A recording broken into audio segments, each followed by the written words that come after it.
할렐루야. 우리 좌우에 계신 분들에게 새해 하나님의 축복으로 넘쳐나시기를 바랍니다. 새해 하나님 축복으로 넘쳐나길 바란다. 새해 하나님의 축복으로 넘쳐나시기를 주님의 이름으로 축복합니다. 아멘. 우리를 축복하실 수 있는 분은 하나님 한 분밖에 없습니다. 감사한 것은 우리가 믿고 이렇게 고백하는 그 하나님이 살아계신 하나님이라는 것입니다. 그 하나님이 우리를 사랑하신다는 것입니다. 할렐루야. 우리 그 하나님의 음성을 말씀을 통해 함께 듣도록 하겠습니다. 은혜 받으실 하나님 말씀, 여호수아 14장 말씀입니다. 6절부터 15절까지 말씀.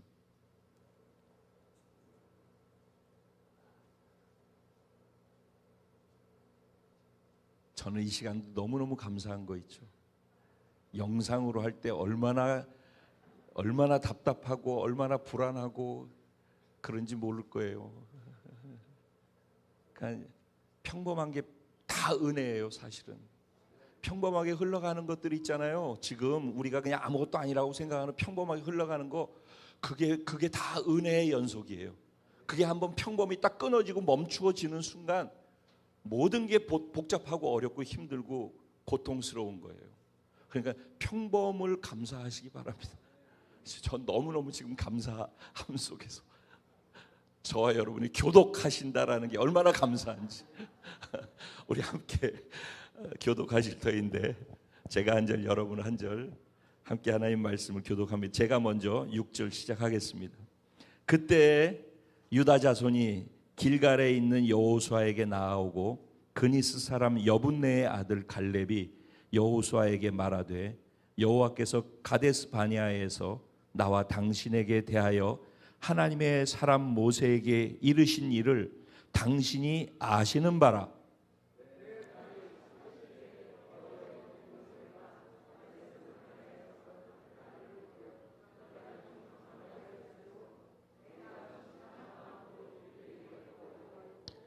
나와 함께 올라갔던 내 형제들은 백성의 간담을 높게 하였으나 나는 내 하나님 여호와께 충성하였으므로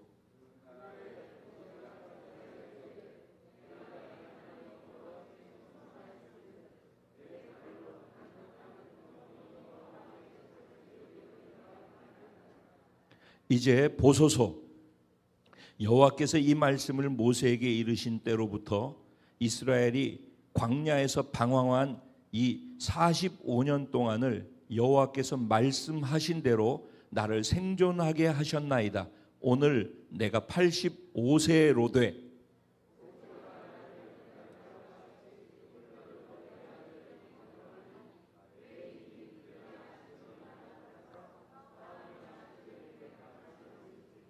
그날에 여호와께서 말씀하신 이 산지를 지금 내게 주소서.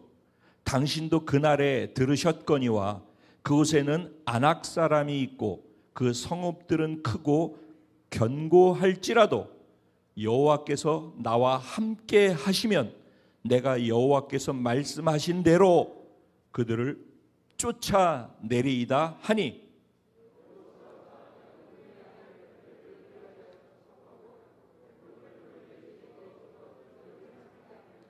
헤브론이 그니스 사람 여분네의 아들 갈렙의 기업이 되어 오늘까지 이르렀으니 이는 그가 이스라엘의 하나님 여호와를 온전히 좇았음이라. 다 같이. 헤브론의 옛 이름은 기럇 아르바라. 아르바는 아낙 사람 가운데에서 가장 큰 사람이었더라. 그리고 그 땅에 전쟁이 그쳤더라. 아멘. 오늘 이 본문 말씀을 가지고 여호와를 온전히 좇음으로 새 시대를 여는 복된 자가 저와 여러분입니다. 이런 제목으로 주시는 은혜를 나누려고 합니다. 여러분, 제가 말씀을 준비할 때 제가 일부러, 이게 제가 묵상 하는 방법입니다. 이게 성경 이게 보이지도 않아요, 사실은. 그냥 그때그때 주시는 걸 다 깨알같이 써요, 여기다 이렇게. 지금은 이렇게 보면은 안경 쓰고서 제가 이렇게 할 때는 하기 때문에 이게 보이는데, 지금 이렇게 하면은 이제 썼을 때 썼지만 뭔 소리인지 보이지가 않아요, 사실은. 그러니까 지금 제가 준비하고 기도하고 했던 모든 거, 묵상했던 거, 이걸 다 저는 내려놓는 것입니다. 그래서 제가 이렇게 말씀을 전하는 것은 설교하는 게 아니라 제가 준비한 것은 다 비우고 하나님이 하시고 싶은 말씀을 하는 통로로 제가 드려지고 싶어서 이렇게 하는 거예요. 그 어떤 분이 그래요. 목사님 어떻게 보지도 않고서 뭐 설교 원고 없이 어떻게 그렇게 한 시간씩 막 이렇게 얘기를 하십니까? 그래요. 그러니까 한번 해보셔요. 기도 여기 잠깐 하는 것도 적어가지고 해도 잘 안 보이잖아요. 이게 쉬운 게 아니거든요. 쉬운 게 아니라 이 진짜 힘든 겁니다. 그리고 이 순간이 얼마나 살 떨리는지 아세요, 인간적으로는. 그런데 그냥 제가 하나님이 하시고 싶은 걸 하게 해드리고 싶은 거예요. 우리가 같이 하나님 안에 있고 싶은 거예요. 오늘도 그 하나님께 제가 비워드렸으니까 하나님이 저와 여러분에게 우리 공동체에 하실 말씀을 해주실 줄로 믿습니다. 답은 언제나 딱 결론은 나와 있어요. 제목 안에. 우리가 여호와를 온전히 조침을 통해서 그렇게 하면은 개인을 넘어서서 정말 대한민국에도 그렇고 전 세계에 새 시대가 열리는 은혜가 있게 될 줄로 믿습니다. 그 새 시대를 여는 자가 제가 되기를 원하는 것입니다. 여러분이 함께 되어지기를 원하는 것입니다. 우리 공동체가 되어지기를 원하는 것입니다. 시골에 있는 작은 교회이지만 저는 열방의 변화를 추구하는 그런 꿈을 꾸고 그런 삶을 살고 그렇게 기도하고 있습니다. 그리고 그렇게 준비하고 있습니다. 여러분은 어떻습니까? 여러분, 북한이 만약에 개방이 된다, 아니면 우리가 북한에 들어갈 수 있다면은, 그러면 여러분은 나는 그때 뭘 할 것인가 생각해 보신 적이 있으십니까? 물질로 후원하시겠습니까? 거기 들어가서 단기 선교를 가시겠습니까? 아니면 거기 교회를 세우는데 내가 헌신해서 그 자리에 가가지고 내 삶을 드리겠습니까? 아니면 북한을 전역을 다니면서 전도하며 다니겠습니까? 아니면 교육기관에서 일을 해가지고 기독교 교육관으로 그들을 양육하고 세워나가겠습니까? 뭘 할 수 있겠습니까? 만약에 지금부터 7년 환란의 환란으로 들어가는 거라 한다면은, 여러분은 그때 그 7년 환란을 들어가서 환란이 시작되어진다고 할 때 그때 여러분은 어떻게 그 환란에 대처하실 것입니까? 이게 언제나 뭐 수천 년 후에 일어날 일이라고만 생각하십니까? 지금 흘러가는 흐름을 보면 썩 만만치 않더라고요. 여러분, 만약에 지금 기회를 주지 아니하고 넉 달의 추수기간으로서 마지막에 북한도 구원시키고 마지막 이슬람권이라든가 힌두권이라든가 아직 복음을 듣지 못한 영역에 복음을 전할 수 있는 기회, 그리고 마지막으로 구원받아야 될 영혼들을 구원시킬 수 있는 기회를 하나님이 우리에게 허락하신다면은, 그래서 넉 달의 추수기간을 우리에게 세계의 어떤 상황의 변화를 통해서 지금 이대로 간다면은 그런 일은 불가능해요. 지금 이대로 간다면 그냥 환란으로 들어갈 것 같아요. 저는 그렇게 보여져요. 그런데 만약에 이대로 가다가 전 세계의 시스템 구조를 잠시라도 바꿀 수 있는 사람이 나타나서, 그러려면 미국의 정치의 변화가 일어나야 돼요. 어쨌든 간에 그래서 그 변화로 말미암아 우리에게 다시 열방을 향해서 나갈 수 있는 기회가 주어진다면은, 그러면 그때 우리는 무엇을 할 것입니까? 여러분 개인은 무엇을 할 것입니까? 우리가 할 수 있는 것은 무엇입니까? 이게 마지막으로 우리에게 주어진 기회를 한다면은 그 마지막 기회를 여러분은 어떻게 쓰실 계획이십니까? 아니, 생각은 해보셨습니까? 지금 그것을 놓고 기도하고 계십니까? 우리들이 생각하고 있는 장막터를 넓히고 사랑의 처소의 휘장을 줄을 길게 잡으려면은 이런 생각들을 해야 되는 거 아니겠습니까? 하나님은 지금 이런 것들, 이런 관점으로 세상을 보고 세상을 경영하고 이끌어가고 계신 분이시라고 저는 믿습니다. 세상을 군림하고 있는 자들이 끌고 가고 있지만 그들의 손을 통해서도 하나님은 그 가운데에 있는 그리스도인들을 사용해서 세상을 하나님이 원하시는 방법대로 통치하고 다스려 가시는 분이 하나님이라고 저는 믿습니다. 근데 만약에 그 넉 달의 추수 기간을 우리에게 허락하셔서 대추수를 할 수 있는 기회를 전 세계적으로 한번 열어주신다면은 그때 우리 공동체는, 그때 저는, 여러분은 무엇을 할 것인지 기도해 보시기를 간절히 소원합니다. 근데 만약에 그래서 그걸 구체화하십시오. 그리고 만약에 그런 시간이 없이 이 어려움이 계속 가가지고, 그래서 2025년도까지 제가 큰 변화가 있을 거라고 그랬는데 그 큰 변화 안에 계속 지금처럼 가는 것이 계속 띄어져서 생겨나는 변화라 한다면은 정말 극한 어려움의 시간들로 들어가는, 환란으로 그냥 쑥 들어가게 되어질지 모르겠습니다. 그러면 환란을 만나게 됐을 때 여러분들은 그 환란 속에서 여러분의 신앙을 어떻게 지키실 것입니까? 여러분 그때 신앙생활 포기할 것입니까?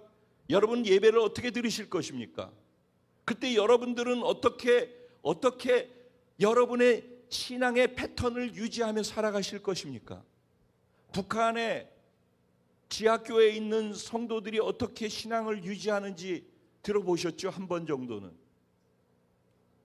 초대교회 때 핍박받으면서 잡혀서 순교당하고 짐승의 밥이 되어지고 경기장에서 놀잇감이 되어지는 그런 삶을 살던 그 시대에 그들은 어떻게 자신들의 신앙을 지키고 예배를 드리며 어떻게 신앙생활의 패턴을 유지했었는지, 여러분 지금 우리에게 만약 그런 시간이 주어진다면 감당할 수 있겠습니까? 그런 믿음으로 준비되어져 있습니까? 그런 생각은 한 번이나 해보셨습니까? 이게 남의 일이라고 생각하면, 아니 전혀 그런 일은 없을 거라고 생각하십니까? 아니 없을 수도 있을 것입니다. 근데 만약에 있다고 하면 어떻게 할 것입니까? 그러니까 신앙생활은 없을 거야 라고 치부하고선 나 하고 싶은 대로 아무 생각 없이 사는 게 아니라 어떤 상황이 닥칠지라도 그 상황 속에서 열린 시간을 주면 열린 시간 속에서 할 수 있는 믿음, 다쳐서 고통 속으로 환란 속으로 들어간다 하면 그 속에서 할 수 있는 믿음, 그 믿음이 분명하게 서야 되는 시기가 지금이라고 저는 믿습니다. 그 믿음을 준비하는 시간이 지금 이 시점 2022년도라고 저는 믿습니다. 여러분 오늘 말씀 속에서 정말 하나님이 우리에게 주시고자 하는 것이 무엇인지를, 하나님의 마음을 정말 간절함으로 자신의 것으로 받을 수 있는 그런 정말 큰 은혜가 있기를 소원합니다. 오늘 본문의 내용은 여호수아 13장 14장으로 넘어오면서는 그 가나안을 정복하는 정복 전쟁이 송년 예배 때 시작되지 않았습니까? 우리 공동체 안에서. 그래서 정복하러 들어가기 전에, 여리고성을 정복하기 전에 일단은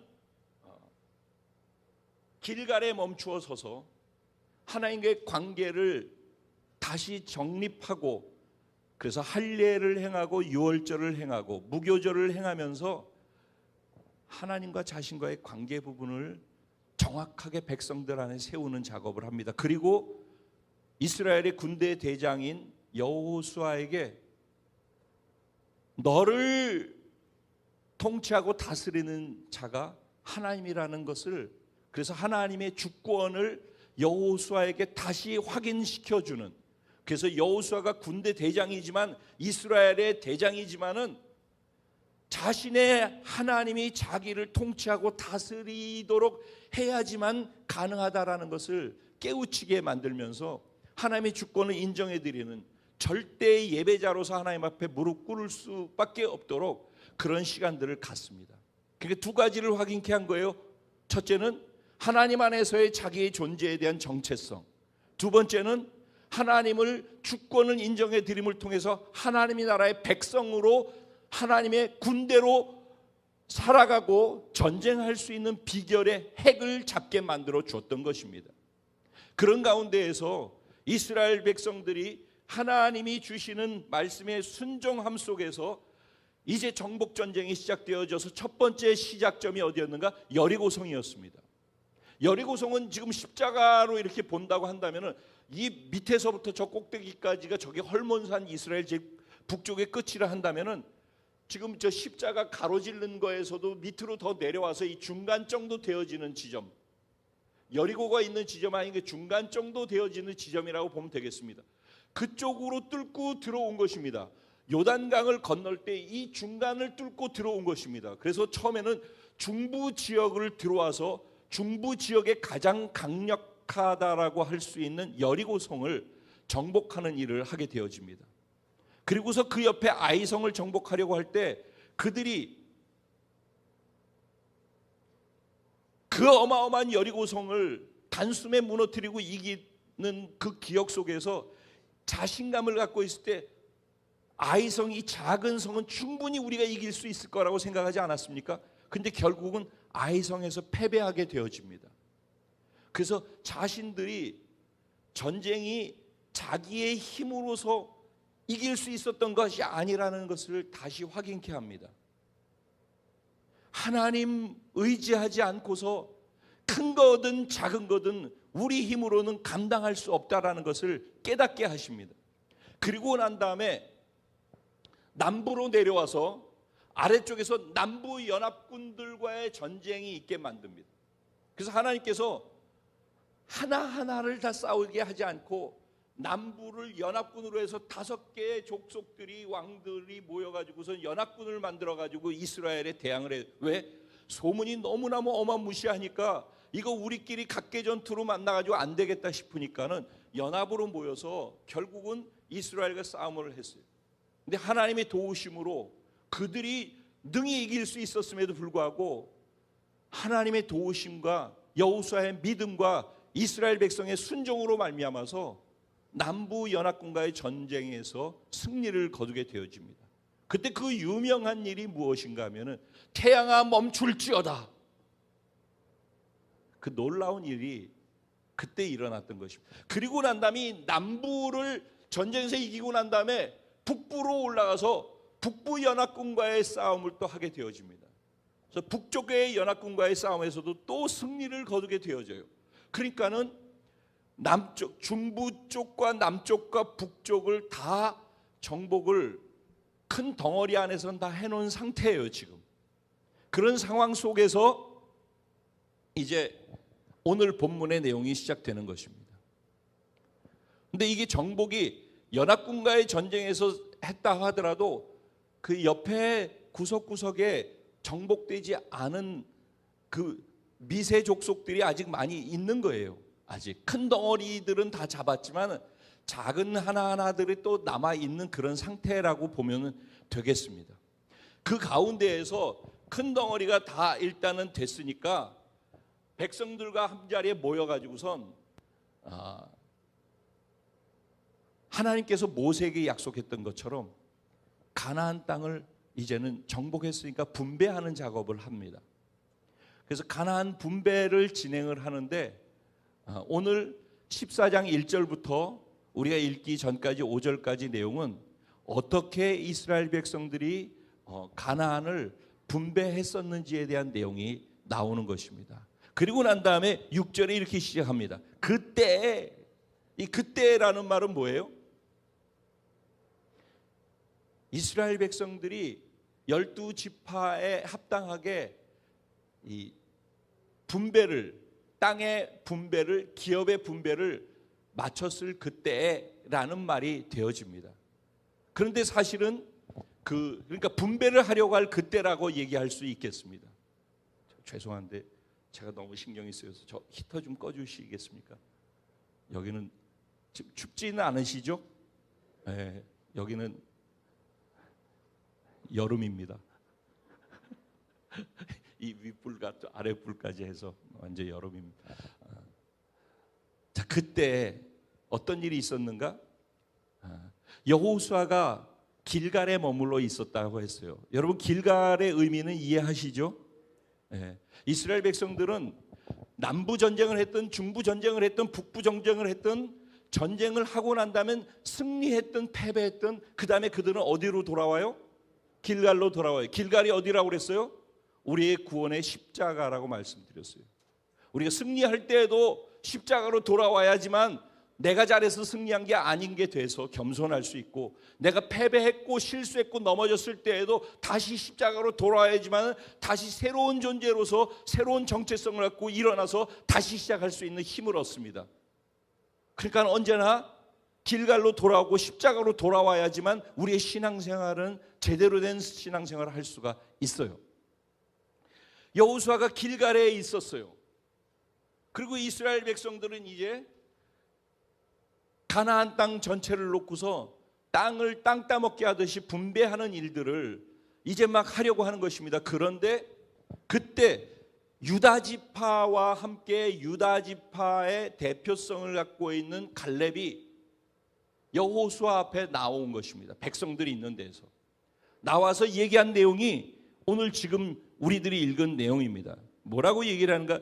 여호수아 당신도 알고 있는 것처럼 여호와께서 가데스 바네아에서 나와 당신에게 대하여 하나님의 사람 모세에게 이르신 일을 당신이 알고 있습니다. 이 얘기. 이게 무슨 얘기인가? 이 얘기를 이해하려면 민수기 13장 14장 내용으로 돌아가야 됩니다.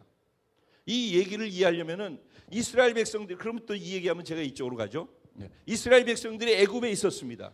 그 다음에 애굽에서 유월절을 지내고 난 다음에, 그리고 장자의 죽음 있고 뭐 여러 가지 하고 난 다음에 여기에서 출애굽할 수 있는 기회가 주어졌어요. 그리고 홍해를 가르고 광야로 들어왔어요.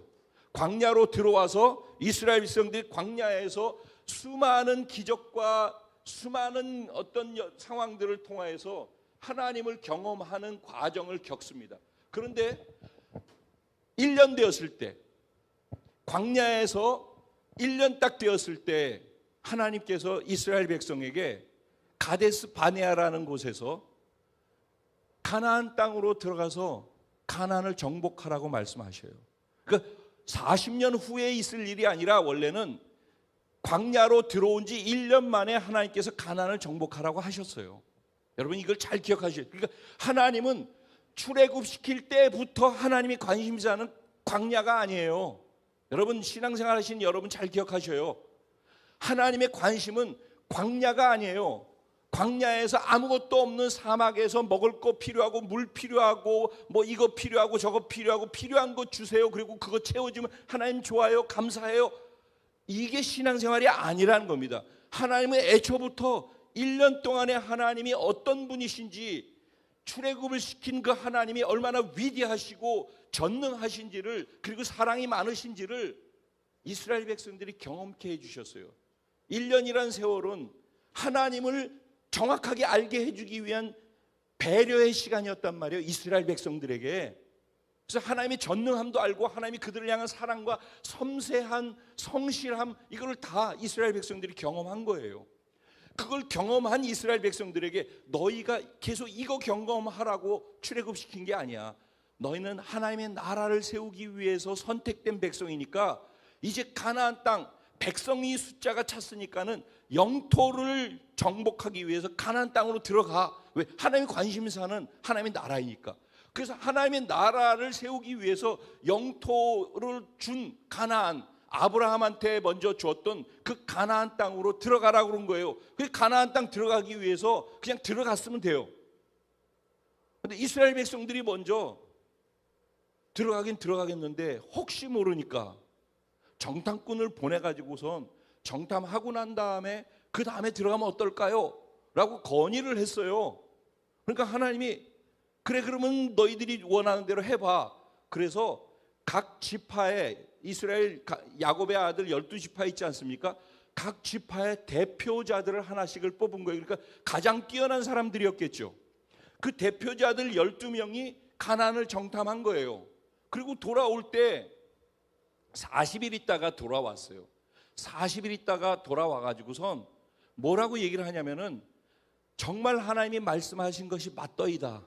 거기 갔더니만은 젖과 꿀이 흐르는데 어느 정도냐면은 내가 에스골 골짜기에서 포도 한 송이를 따왔는데 우리 둘이 어깨에다가 포도 한 송이를 짊어지고 왔는데 이렇게 어깨에다 포도가 얼마나 컸으면은 둘이서 장정 둘이서 어깨에다가 포도 한 송이를 이렇게 짊어지고 왔겠습니까? 그러니까 젖과 꿀이 흐르는 가나안 땅 하나님 말씀하시고 맞더이다 이렇게 얘기를 했어요. 그런데 거기까지만 얘기했으면 얼마나 좋겠어요.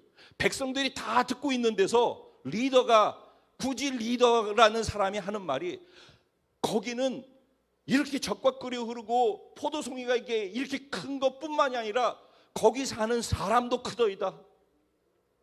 근데 우리와 싸워야 될 그 대상, 그 사람들은 거인 족속들이라서 안악자손이라고 얘기했던 그 안악자손은 3m 된다라는 거예요. 3m.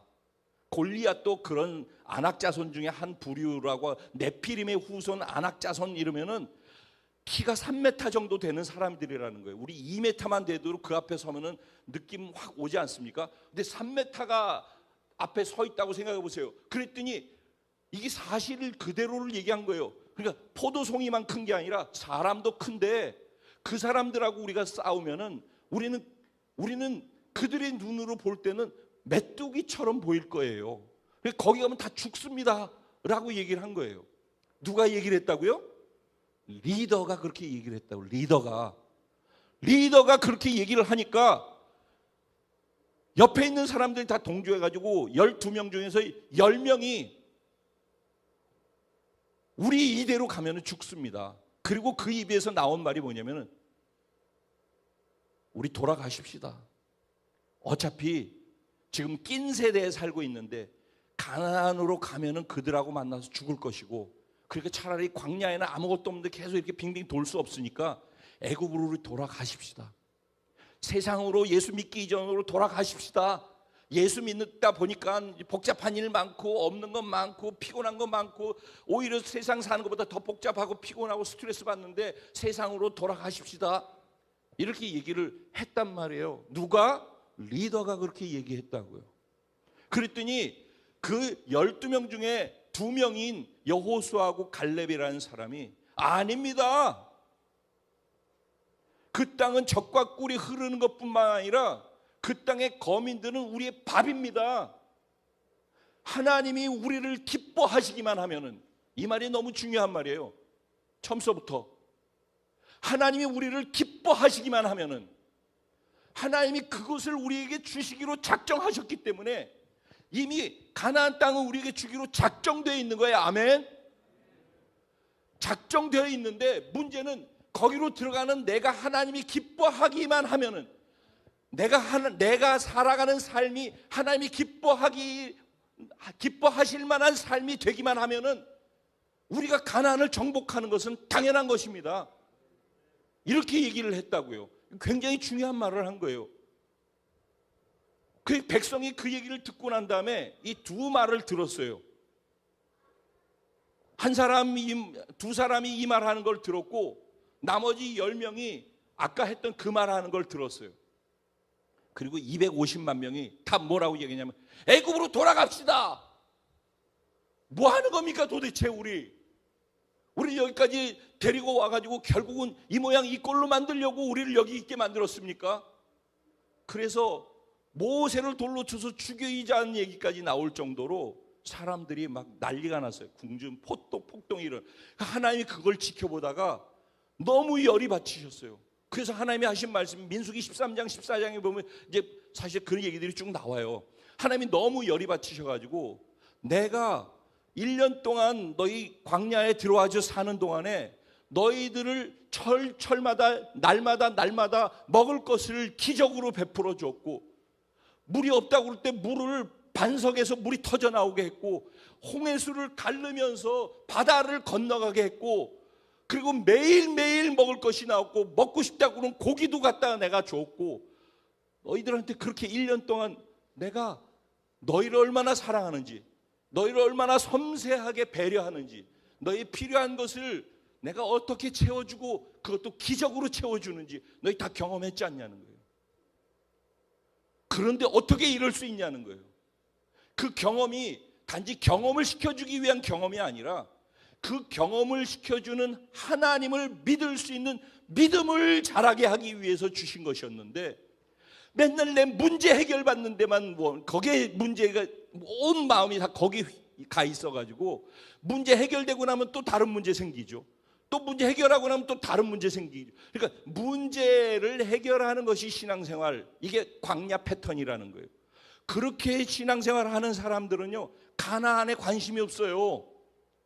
그리고 그렇게 신앙생활하는 사람은요, 문제가 해결되면은 해결된 것에 초점을 두지 해결하신 하나님을 보는 눈이 안 생긴다고요. 신앙생활은 믿음이 자라야 되는 거예요. 믿음이 자라려면은 어떤 한 일이 내게 일어나서 그것을 경험했으면 그것을 경험케 하신 살아계신 하나님을 보는 눈이 열려야 되는 거예요.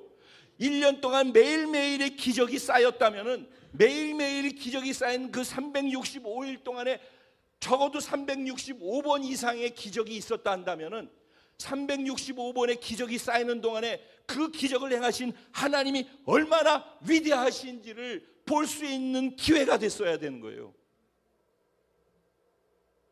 여러분의 삶 속에 무엇이 됐든지, 기도 응답이 됐든지, 뭐 병치료가 됐든지, 뭐가 됐든지 하나님으로부터 신앙생활하면서 하나님을 경험한 거 있지 않습니까? 크고 작은. 그래서 간증이라고 해서 다 간증도 해보기도 하고 그러지 않았습니까?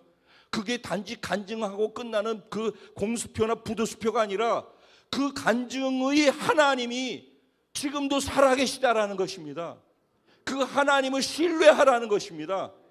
이 부분이 무너지면은 건으로만 해결받기 원하면은 지난번에 100번을 해결해 줬어도 이번에 101번째가 해결되지 않으면은 100번 해결해 주신 하나님을 믿는 믿음이 안 생긴다니까요. 이게 문제라니까요. 그럼 생각해 보세요. 100번을 해결해 줬는데 지금 이 사람은 문제 해결에만 늘 관심이 있기 때문에 100번 해결해 줬어도 101번째 문제가 해결되지 않으면은 하나님 나한테 어떻게 이럴 수 있어요가 된다고요. 그래서 믿음이 자랄 수가 없어요. 이 구조 속에서는.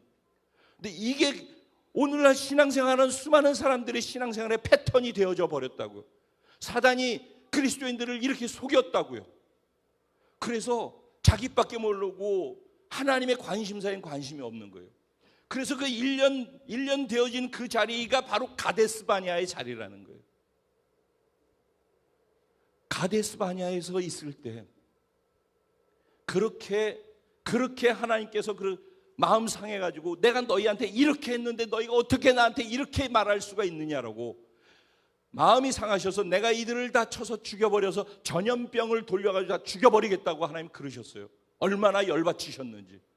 그랬더니 모세가 하나님한테 기도하는 거예요. 하나님, 만약에 이렇게 해가지고 이들이 잘못한 건 맞지만은 이렇게 해가지고 여기서 다 죽여버리면은 하나님께서 능력이 없어서 저들을 저쪽에서 빼내고 난 다음에 광야에서 능력이 없어서 얘들을 다 죽였다라고 그렇게 소문나면 하나님의 이름에 먹칠이 되지 않겠습니까? 그러니 하나님 이들을 용서해 주십시오. 그래서 하나님께서 모세의 기도를 듣고, 이게 리더예요. 그래서 모세의 기도를 듣고 하나님께서 마음을 돌이키셨다고 그랬어요. 그리고 난 다음에 그들에게 허락하신 게 뭐예요?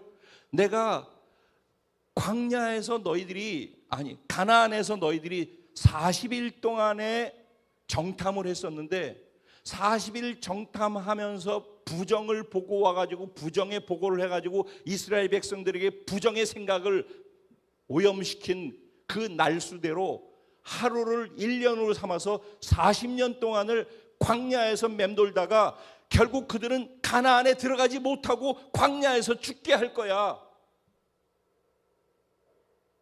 그렇게 말씀하셨어요. 그리고 그 말씀하신 그때로부터 이스라엘 백성들은 광야를 그냥 돌기 시작한 거예요.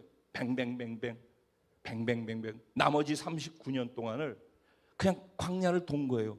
그런데 그 광야를 도는 동안에 하나님께서 계속해서 그들에게 기적을 베풀어 주시고 먹을 걸 주시고 마실 걸 주시고 그들을 계속 지키시고 보호하시면서 40년을 살게 하셨어요. 그러다가 딱 40년이 되니까 그때 있었던 사람들 다 죽을 때까지 딱 40년이 걸리게 하셨어요.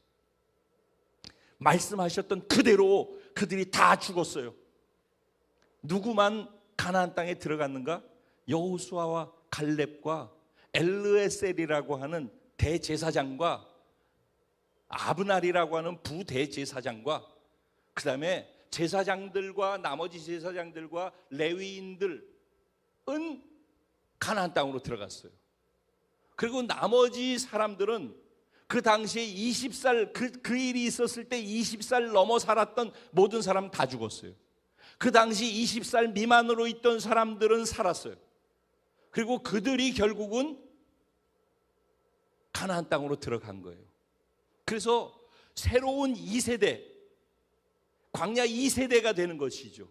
새로운 2세대가 가나안 땅으로 들어간 거라고요.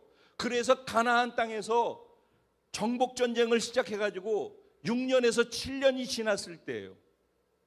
그러니까 잘 보세요. 그냥 제 얘기를 그냥 편안하게 들어보셔요. 그리고 여러분 마음속에 남는 게 뭔지.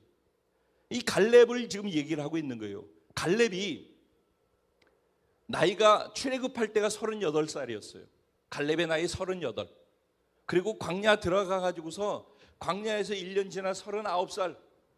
1년 지나서 가나안 정탐하러 들어갔을 때가 딱 40살 됐을 때예요. 40살 됐을 때 가나안 정탐하고 돌아와서 그때 했던 말의 고백이 오늘 7절 8절 이 내용이 나오는 거란 말이에요. 우리가 지금 읽은 내용. 그래서 그때 정탐하고 난 다음에 다 부정 얘기했는데 이 둘만 긍정 얘기했잖아요. 그랬더니 하나님이 모세를 통하여서 너희가 믿음으로 그 말을 한 그 땅을, 그 산지를 내가 너희한테 줄게. 그 약속을 한 거예요. 그때 이미 45년 전에. 그래서 그 얘기를 끄집어내는 거예요. 이제 막 이스라엘 백성들을 다 모아놓고 기본 전쟁이 끝나가지고 땅을 분배하려고 하는 그 시점에, 분배하려고 하는 바로 그 시점에 유다 지파와 함께 갈렙이 튀어나와 가지고서 제일 먼저 분배하려고 하는데 이 얘기부터 하는 거예요.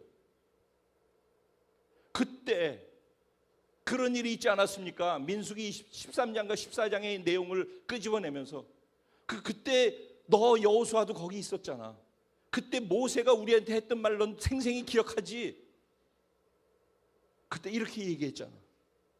내가 그 땅을 주겠다고, 주었다고. 그러니까 지금 그 땅을 나한테 주세요. 그러니까 그 산지를 내게 주세요. 라고 얘기를 하고 있는 거예요. 그러니까 원래 주기로 했었지 않습니까? 그러니까 그거 지금 주세요. 라고 여호수아, 너도 그 옆에서 같이 있으면서 같이 들었잖아. 라고 얘기를 하는 겁니다. 근데 거기서 얘기를 하는데 뭐라고 얘기하냐면 똑같이 있었는데 가데스 바네아에서 나를 보내어 이 땅을 정탐하게 하였으므로 내가 뭐래요? 성실한 마음으로 그에게 보고하였고 그런데 나와 함께 올라갔던 누구래요? 내 형제들은 백성의 간담을 높게 하였으나 나는 내 하나님 여호와께 충성하였으므로 그날에 모세가 맹세하여 이르되 내가 내 하나님 여호와께 충성하였은즉 네 발로 밟는 땅은 영원히 너와 내 자손의 기업이 되리라 했었지 않습니까? 그때 그랬으니까 그때 그 말씀을 하셨으니까 이제 우리가 그 땅을 지금 밟고 정복 다 했으니까 그 땅 우리에게 주십시오 라고 말씀을 하고 있다는 것입니다. 그랬더니 이제 보소서 여호와께서 이 말씀 모세에게 이르신 때로부터 이스라엘 광야에서 방황한 이 45년 동안을 여호와께서 말씀하신 대로 나를 생존하게 하셨나이다. 오늘날 내가 85세로 돼.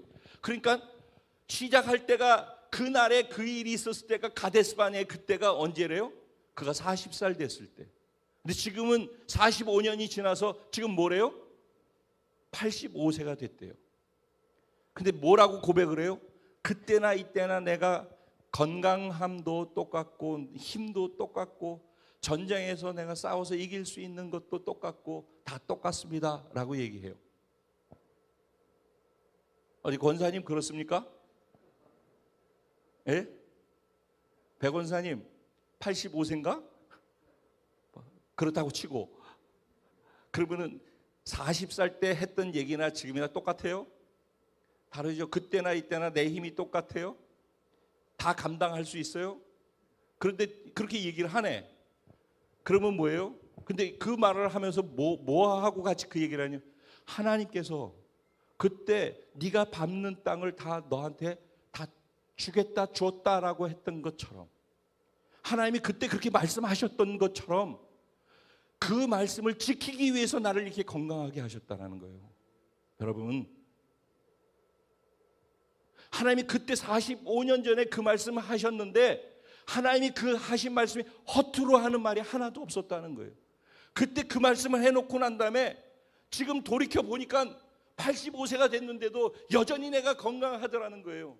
그리고 지금까지 내가 살아있게끔 하셨다라는 거예요. 모두가 내 주변에 있던 사람 다 죽었는데 여호수아하고 나하고만 살아남았는데, 그런데 아직도 생존한 가운데 이렇게 건강하게 하셨던 것은 여호와께서 그때 하신 말씀을 이루시기 위해서 그러셨다라는 거예요. 이게 너무너무 중요한 고백이죠. 자, 그래서 그가 이 산지를 내게 달라고 요구를 해요. 근데 이 뒤에 보면은 그 산지에 대해서 뭐라고 설명을 하냐면은, 헤브론이 그니스 사람 여분네의 아들 갈렙의 기업이 되어 오늘까지 이르렀으니 이는 그가 이스라엘의 하나님 여호와를 온전히 좇았음이라. 헤브론의 옛 이름은 뭐래요? 기럇 아르바라. 아르바는 아낙 사람 가운데에서도 가장 큰 사람이었더라 그랬어요. 여러분, 아까 가데스 바냐에서 45년 전에 그때 그 일이 있었던 거 다시 생각해 보셔요. 그때 그 사람들이 왜 백성들한테 부정적인 말을 할 수밖에 없었죠? 그 원인을 제공한 대상이 누구였죠? 그게 아낙 사람이에요. 키가 3m 되어지는 사람. 그 한 사람만 있어도 그 이스라엘 군대가 다 떨어서 숨어 있었잖아요. 골리앗 한 사람만 있어도. 그런데 그런 사람들이 모여서 살고 있는 거죠. 그런데 기럇 아르바라고 할 때 이 아르바는 누구라고요? 아낙 사람 중에서도 가장 큰 자래요. 그러니까 키도 제일 크니까 이 사람은 4m쯤 됐을까? 그것뿐만 아니라 키만 큰 게 아니라 가장 높은 사람이라는 거예요. 그래서 기럇 아르바라는 뜻은 뭐냐면, 기럇이라는 것은 성읍이라는 뜻이에요. 그럼 아르바의 성읍, 이 성 전체의 리더가 누구라는 얘기예요? 아르바가 이 성 전체의 리더라는 거예요. 산지의 높은 산에, 산지에 960m 산지에 있어요. 960m 산지에 성을 쌓아놨는데 그 3m, 4m 되어지는 그들이 때로 몰려가지고 살고 있는 거기를 달라고 그런 거예요. 거기를. 여러분, 전에 내가 그렇게 좋은 긍정적인 말을 했으니까 지금 나한테 이거 주세요. 하나님이 약속하셨잖아요. 우리 대개는 이렇게만 생각하잖아요. 그 말이 틀린 말 아니에요. 근데 그건 굉장히 단순한 생각이고, 그가 그러면은 하나님이 약속하셨잖아요. 그러니까 주세요라고 하는데 자기 유익을 위해서 마치 구한 것처럼 보이잖아요. 자기 유익을 위해서 구한 게 아니라는 얘기예요. 지금 여러 군데 정복 전쟁에서 남부 전쟁, 중부 전쟁, 북부 전쟁 다 이겼잖아요. 그렇죠? 다 이겼는데 지금 빠진 데가 여러 군데 또 남아 있다고 그랬지. 군데. 그 중에서 도저히 거기는 갈 수 없어서 열애시켜 놓고 있는 데가 어디라고요? 기럇 아르바인 거예요. 여기는 너무너무 무시해가지고, 그래서 예전에 45년 전에도 얘네들 때문에 가나안 못 들어가고 광야에서 헤매다 죽은 거 아니에요. 근데 걔네들이 있는 데는, 그러니까 이스라엘 백성들이 전쟁도 안 하고 피해 다녔다는 얘기일 수도 있어요. 그런데 지금 갈렙이 그때는 40대 때니까 패기가 있어서 그래도 나는 할 수 있어라고 했을지 몰라요. 근데 45년 이제 85세가 됐는데 똑같이 얘기를 하는 거예요. 그곳을 달라고. 그들은 우리의 밥이라고. 여전히 똑같은 거예요. 그 고백이. 여전히 그들은 우리 밥이라니까. 그러니까 그 산지를 주세요. 여러분 생각해 보세요. 이게 자기를 위하는 거예요?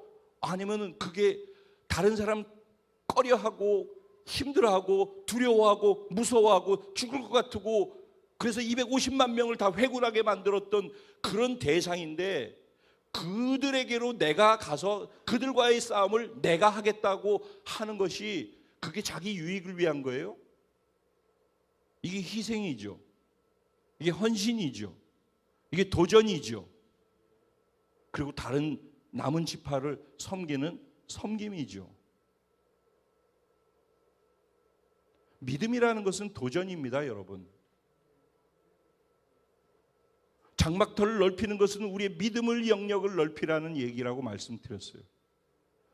여러분 정말 믿음의 영역을 넓혀서 하나님이 올 한 해 우리를 통해서 행하실 일 보기 원하십니까? 그렇다면은 우리가 믿음으로 가야 될 것은 도전해야 된다는 얘기입니다. 근데 도전에는 뭐가 필요해요? 뭐가 따라요? 헌신과 희생과 섬김이 따르는 것입니다. 그거 없이 도전한다고 그래가지고선 되는 게 아니라는 것입니다.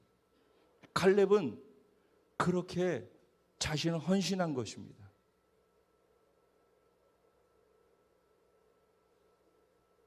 갈렙이 또 다른 놀라운 점은 뭐냐면은 여호수아하고 똑같은 믿음을 가지고 있었고 때로는 14장에서 하는 고백을 보면 여호수아보다 더 뛰어났어요, 믿음이. 그런데 여호수아가 군대 대장이에요. 갈렙은 늘 2인자입니다. 그러면은 속으로 이런 생각 안 해요? 아, 나도 똑같이 개국공신이고 나도 똑같이 일했고 나도 똑같이 믿음의 고백을 했고 뭐 내가 쟤보다 부족한 것도 없고 내가 믿음이 더 좋은 것 같은데 왜 쟤는 1인자하고 난 2인자 해야 돼? 이거 오늘 우리들의 큰 숙제들 아닙니까?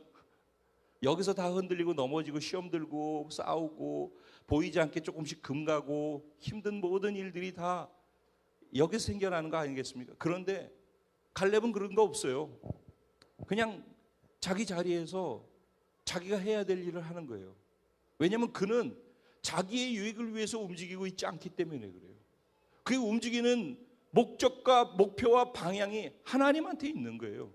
하나님의 뜻에 있는 거예요. 하나님이 원하시는 것을 내가 어떻게 이루어 드릴 수 있을까? 내 인생 내 삶을 통해 내가 숨 쉬는 동안까지 하나님이 원하시는 것을 내가 어떻게 이루어 드리다가 갈 수 있을까? 그것밖에 그의 관심사가 없는 거예요. 그래서 그가 그렇게 할 수 있어요. 여러분 갈렙의 이름이 뜻이 뭔지 아십니까? 개예요, 개. 멍멍.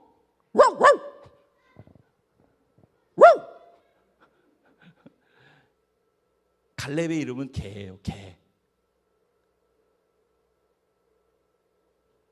갈렙의 아버지 이름은 뭐예요? 여분네라고 그랬어요. 여분네. 여분네의 뜻은 뭐냐면 돌아서다라는 뜻이에요. 어디에서부터 돌아섰을까요? 그니스 사람 여분네. 그니스라는 말은 이방인이라는 말이에요. 팔레스틴에 있는 에돔족 속의 한 일파예요. 그러니까는 갈렙은 결국은 그의 조상으로 가보면은 그 에서의 후손으로서 에돔족 속이에요. 그러니까 이방인이라고요. 순수 혈통이 아닌 것으로 분류되어지는 거예요. 그러니까 다른 말로 얘기하면은 이스라엘 백성들이 정복해야 될 대상이 갈렙이 속해 있었던 족속이에요. 갈렙은 정복당해야 되는 대상이었다고. 그런데 그 정복 대상으로 있었던 그 갈렙이 그니스 지파, 그니스 족속에 속해 있던 팔레스틴 가나안 족속 사람이었는데 그 사람이 어떻게 해가지고선 애굽에 이스라엘하고 같이 들어가 있다가 출애굽 같이 하고 그렇게 했어요. 그런데 처음에 여분네가 애를 낳고 그랬을 때는 이 이방인으로서 유대인이 되어져 가지고 많은 차별과 핍박과 어려움을 당한 거예요. 그가 삶이 너무 힘든 거죠. 그 안에 따돌림이 왜 없었겠습니까? 그래서 자기의 삶이 너무 힘든 거예요. 그래서 자식을 낳았는데 자식의 이름을 개라고 그랬어요. 개. 그래서 갈렙아라고 할 때마다 개 그랬어요. 근데 여러분 개 그러면 안 좋게 생각하지만 여러분 다 집에 가정에 개 키우는 분들 많잖아요. 왜 개를 키우죠? 사람들이 사람은 배신해도 개는 배신을 안 하더라. 사람은 늘 같이 살 부딪히면서 살아도 퇴근하고 돌아오면 얼굴도 쳐다보지 않는데 개는 제일 먼저 뛰어나와서 꼬리를 흔들고 반기더라. 개가 그런 거죠. 개는요, 청력이 좋아서요, 우리 사람의 한 4배 이상으로 청력이 좋대요. 잘 들어요. 개는요, 그래서 잘 듣기 때문에 자기에게 주인이 어떻게 하고 주인이 뭐라고 말하는지 귀가 온통 거기 가 있어요. 믿음은 어디서 나죠? 믿음은 들음에서 나는 거예요. 왜 갈렙이 이렇게 훌륭한 믿음을 갖게 되어졌는가? 잘 들을 줄 아는 사람이라서 그래요. 똑같은 얘기를 듣고 있어도 어떤 사람 귀에는 들리는데 어떤 사람 귀에는 안 들려요. 왜? 청력이 약해서. 육체의 청력만이 아니라 영적인 청력이 있는 거예요. 아무리 똑같은 얘기를 듣고 있어도 어떤 사람이 인간으로 듣기 때문에 안 들리고 어떤 사람 개로 듣기 때문에 잘 들리는 거예요. 자꾸 들으면은 믿음이 생겨요. 들으면 그리스도의 말씀으로 더군다나 그리스도의 말씀을 자꾸 듣다 보면 믿음이 생기게 돼 있는 거예요. 갈렙은 그래서 청력이 좋은 사람이었어요. 그리고 주인을 잘 따르고 주인을 좋아해요. 그리고 주인을 의지해요. 주인만 따라요. 주인의 말을만 들어요. 주인이 어려움을 겪으면 주인을 보호하기 위해서 주인을 지키려고 해요. 절대 주인을 배신하지 않아요.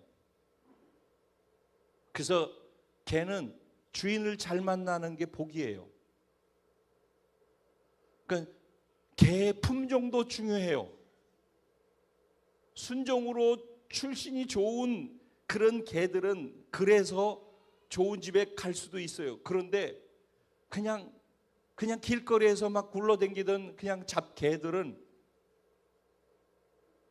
주인 잘 만나면은 좋은 품종의 개보다 더 대우를 받아요. 자식처럼. 주인을 잘 만나야 돼요. 갈렙은 주인을 잘 만났어요. 하나님이 그의 주인이었거든요. 그는 하나님의 말씀에 귀를 기울였어요. 똑같이 이스라엘 백성과 함께 하나님의 말씀을 듣고 시내산에서 율법을 듣고 다 들어도 그는 하나님의 말씀에 듣는 귀가 달랐어요. 그리고 그 말씀을 자꾸 들으면서 그의 믿음은 자꾸 자랐어요. 오히려 유대인으로 태어나서 유대인으로 살고 유대인으로서 잘난 척하고 그랬던 사람들보다 갈렙은 더 믿음이 있었어요. 그리고 믿음으로 솔선수범하고 믿음의 사람으로서 어떻게 해야 되는지에 대한 본을 보이면서 살았어요. 그리고 결국은 갈렙은 유다 지파에서 모두가 인정하는 대장이 되어졌어요. 갈렙의 믿음의 특징은 무엇일까요? 오늘 본문에서는 이렇게 얘기해요. 성실한 마음과 여호와께 충성됨으로라고 표현을 해요. 성실한 마음, 충성됨. 오늘 이 말씀 들으면서 난 하나님을 신뢰하고 믿고 있는가? 올 한 해 우리에게 일하는 모든 것은 내 눈과 내가 보는 관점으로 보면서 내가 그 문제를 해결하기 위해 내 힘과 내 능력, 내 노력으로 살아갈 것인지 하나님을 의지해서 하나님이 보는 관점으로 하나님의 도우심으로 살아갈 것인지를 오늘 결정하는 시간이에요. 오늘 내게 그런 믿음이 있는지를 확인하는 시간이에요. 근데 그런 믿음의 필요 충분 조건에서 중요한 요소 2가지가 뭐라고요? 성실한 마음과 충성됨이라는 거예요. 그것을 다른 말로 한결같은 변함없는 믿음이라고 얘기를 해요. 여호와를 온전히 쫓았다라고 할 때 이 온전이라는 단어의 뜻 안에는 채우다, 만족시키다라는 뜻이 있어요. 무엇을 채우고 무엇을 만족시키는 것이 하나님이 말씀하신 그 말씀을 내게 채우고 내게 채워진 그 말씀으로 순종해 나가는 모습을 통해서 하나님을 만족시키고 말씀 자체를 만족시킨다라는 의미예요. 즉 하나님의 말씀을 내가 온전히 좇았다라는 거예요. 그래서 오늘도 본문에도 보면은 계속해서 갈렙에서 나오는 건 무엇을 얘기하고 있어요? 여호와께서 말씀하신 대로, 여호와께서 말씀하셨던 대로, 여호와께서 모세에게 말씀하신 대로, 여호와께서 모세에게 명령하신 대로, 그리고 여호와께서 말씀하신 것처럼 해 주실 것이라고 내가 믿기 때문에 내가 이 산지를 내게 달라고, 내가 능히 쫓아낼 수 있다라고 그렇게 고백을 했다라는 거예요. 여러분, 신앙생활에 있어서 이제 결론입니다. 믿음에 있어서 가장 중요한 것은 하나님의 말씀이에요. 믿음은 하나님의 말씀에 고리가 걸려야지 돼요. 나 혼자 믿는 믿음, 내 신념이나 확신이 아니에요. 하나님의 말씀을 믿는 거예요. 믿음의 중요한 요소는 뭐냐면요, 하나님이 불변하신다라는 걸 믿어야 돼요. 그리고 하나님이 하신 말씀은 반드시 하나님이 이루시는 분이시라는 걸 믿어야 돼요. 이 두 가지를 믿어야 돼요. 하나님 불변하신다. 그리고 하나님이 말씀하신 거는 무조건 다 하나님이 친히 이루어 가신다. 여러분, 믿으실 수 있겠습니까? 하나님은 불변하신다. 하나님이 말씀하신 것은 하나님 스스로 반드시 이루신다. 내가 믿는 하나님은 그런 하나님이다. 그런데 하나님이 이렇게 말씀하셨으니까 난 이 말씀대로 될 줄 믿는다. 45년 전에 하나님이 이렇게 말씀하셨으니까 이 말씀대로 그렇게 될 걸 믿는다. 안악자손이 힘들고 두렵고 어렵고 힘세지만은, 내가 안악자손을 감당할 수 없지만은 하나님이 나와 함께 하시면은, 하나님이 나와 함께 하시면은 그 하나님을 믿으니까, 하나님이 어떤 분인지를 그는 믿으니까, 그리고 하나님이 하신 말씀은 하나님이 분명히 이루신다는 걸 믿으니까, 그리고 하나님이 어떻게 기적적으로 능력을 베푸시면서 왔는지를 경험으로 알았으니까, 그러니까 하나님이 하신 말씀은 또 그 능력으로 이루실 것을 믿는다는 거예요. 그런데 이제 뭐예요? 하나님의 말씀도 있고 내 믿음도 있어요. 근데 그 하나님이 나와 함께 하시는가가 중요한 거예요. 여러분, 하나님이 나와 함께 하시는 걸 즐거워하는 그리스도인 되길 주님의 이름으로 축복해요.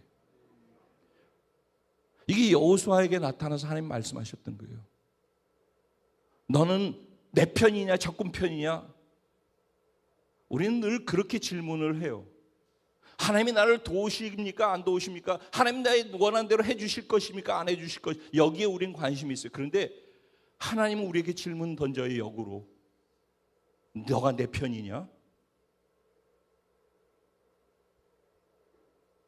네가 내 편이냐는 거예요. 네가 내 편이냐? 내가 네 편이 되어서 움직이려면은, 내가 내 능력을 가지고 너를 도우려면은 네가 내 편이 돼야 된다라는 거예요. 여호와께서 기뻐하시면은, 여호와께서 기뻐하시면은, 그러면 능히 우리가 저들을 정복할 수가 있습니다. 올 한 해 제 결론입니다. 올 한 해 우리에게는 수많은 기럇 여아림이 도사리고 있을 것입니다. 이스라엘 백성들을 250만 명을 두렵게 하고 도망칠 수밖에 없고 광야에서 머물러서 죽게 만들었던 그 기럇 여아림의 안악자손들, 그 거인들을 우리가 2022년도에 여러 번 만나게 될지 모르겠습니다. 그런데 이 기럇 여아림을 갈렙은 이름을 아예 바꿔버렸어요. 무엇으로 바꿨어요? 헤브론으로 바꿨어요. 기럇 여아림은 뜻이 뭐라고 그랬어요? 아낙 사람 중에 제일 큰 아르바의 성읍이라는 뜻이라고 그랬잖아요. 그렇죠? 근데 헤브론의 뜻은 뭔지 아셔요? 교제라는 뜻이에요. 교제. 하나님과 소근소근거리면서 교제하다. 우리를 두렵게 해서 우리는 적이 이길 수 없어라고 피해가고 저기는 열애시켜놓고 하지 말아야지라고 하고 있는, 우리를 두렵게 만들고 피해가게 만드는 그 기럇 여아림이 올 한 해 저와 여러분의 믿음의 삶과 헌신과 희생과 섬김과 순종을 통해서 헤브론으로 변화되어지는 은혜가 있게 되길 주님의 이름으로 축원드려요. 헤브론은 하나님과 교제하는 곳이라고 그랬어요. 이게 사단에 의해서 두렵고 떨리고 나를 이제 끝났다라고 생각하게 만드는 기럇 여아림으로 그냥 우리 삶에 계속 존재하고 남아있을 수도 있을 거예요. 그런데 우리가 그 기럇 여아림을 어떤 관점으로 보고 어떻게 대하고 어떻게 말하고 어떻게 행동하느냐에 따라서, 우리가 어떻게 기럇 여아림을 보느냐에 따라서 기럇 여아림은 더 이상 우리를 두렵게 하는 대상이 아니라 그 기럇 여아림에서 헤브론이 돼서 하나님하고 교제하고 쏘군거리고 예배하고 하나님을 영광 돌릴 수 있는 자리로 변화되어지게 만들 수 있다는 것입니다. 틀림없이 그렇게 될 거예요. 결국 이 헤브론 기럇 여아림이 어떻게 되는지 아십니까? 이스라엘 유대인의 고향이에요. 아브라함, 사라, 이삭, 리브가, 야곱, 레아, 이들의 무덤이 다 기럇 여아림에 있어요. 헤브론에. 기럇 여아림, 이 헤브론은 다윗이 이스라엘의 왕이 돼서 7년 반 동안 다스렸던 이스라엘의 첫 번째 만들어진 수도예요. 거기에서 통일 왕국의 기초를 다 다졌어요. 갈렙의 남동생은 온니엘인데 이스라엘의 첫 번째 사사가 되어졌어요. 그리고 갈렙이 속해 있는 유다 지파는 이스라엘의 영적으로는 장자의 지파가 되어져서 가나안 땅에서 제일 넓은 지역을 다 차지하게 되어져요. 그런데 제일 넓은 지역 가운데서도 그 안에 포함되어 있는 게 예루살렘과 베들레헴이 다 유다 지파에 속해 있어요. 거기서 다윗이 나왔고 거기서 예수님이 나왔어요. 헌신과 희생과 믿음의 도전을 하고 남을 섬기는 사람은 손해본다라고 생각하는 것은 이 세상 가치를 가진 사람들이에요. 마지막 뚜껑을 열어보면은 누가 찬란하게 빛나고 하나님의 영광 가운데에서 진짜 잘된 사람인가? 갈렙이라는 것입니다. 저는 올 한 해 우리의 기럇 여아림이 무엇인지를 보기 원해요. 그리고 그것을 믿음의 도전을 통해서 헤브론으로 바꾸는 은혜가 올 한 해 저와 여러분과 우리 공동체 안에서 넘치게 일어날 줄로 믿습니다. 하나님의 작정은 이미 정해져 있는 것입니다. 이제 우리가 가나안 땅을 너에게 주었다. 장막터를 넓혀라. 사랑의 처소의 휘장을 넓게 펴라. 기도의 줄을 길게 늘려라. 그리고 소망을 말뚝을 견고하게 박아라. 그리고 나와 함께 믿음의 도전을 행진해 보지 않겠니? 기럇 여아림을 헤븐으로 바꾸는 놀라운 일을 경험해 보고 싶지 않니? 올 한 해 수많은 헤브론이 회복되어지는 은혜가 여기저기에서 우리 가운데에서 일어날 줄로 믿습니다. 여러분의 헤브론은 어디 있습니까? 여러분의 기럇 여아림은 어디 있습니까? 오늘 그것을 뚜렷하게 보고 그것에 도전하는 은혜가 오늘의 첫 걸음이 되어지기를 주님의 이름으로 축원드립니다. 오늘 이 말씀을 생각하면서 같이 기도드리겠습니다.